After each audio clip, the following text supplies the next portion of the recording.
మిథున రాశి వాళ్ళకి జూలై మాసంలో 4 గ్రహాలు బాగా యోగిస్తున్నాయని చెప్పొచ్చు. మేజర్గా రవి బలము అనేటువంటిది లేదు కాబట్టి ప్రధానమైన నిర్ణయాలు మీ జీవితంలో మీ కెరీర్ పట్ల కానీ, మీ జాబ్ పట్ల కానీ, వ్యాపారం పట్ల కానీ ప్రధానమైన ముఖ్యమైన నిర్ణయాలు తీసుకోకుండా అవాయిడ్ చేయండి. సేఫ్గా ఉండడం చాలా మంచిది. ఆర్థిక సమస్యలు ఎక్కువగా వచ్చేటువంటి అవకాశములు కనబడుతోంది. చాలా జాగ్రత్తగా ఉండాలి అని చెప్పొచ్చు.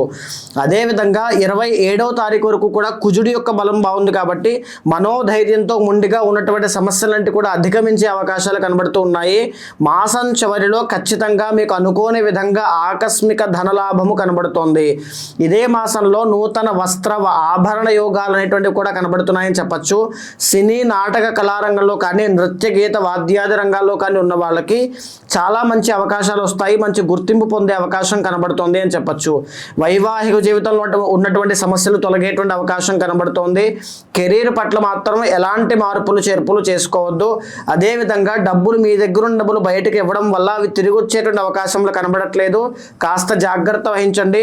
కేతు బలం బాగుంది కాబట్టి చేతి వృత్తి వ్యాపారం చేసుకునే వాళ్ళకి, ఇండివిజువల్గా జీవితంలో ఎదగాలని కోరుకునే వాళ్ళకి తప్పకుండా మీ మనోధైర్యంతో అడుగులు వేయండి. మీ జీవితంలో మీరు అనుకునే గమ్యానికి నెరవేరుతారని చెప్పచ్చు. అదేవిధంగా కంటక శని అనేటువంటిది నడుస్తోంది.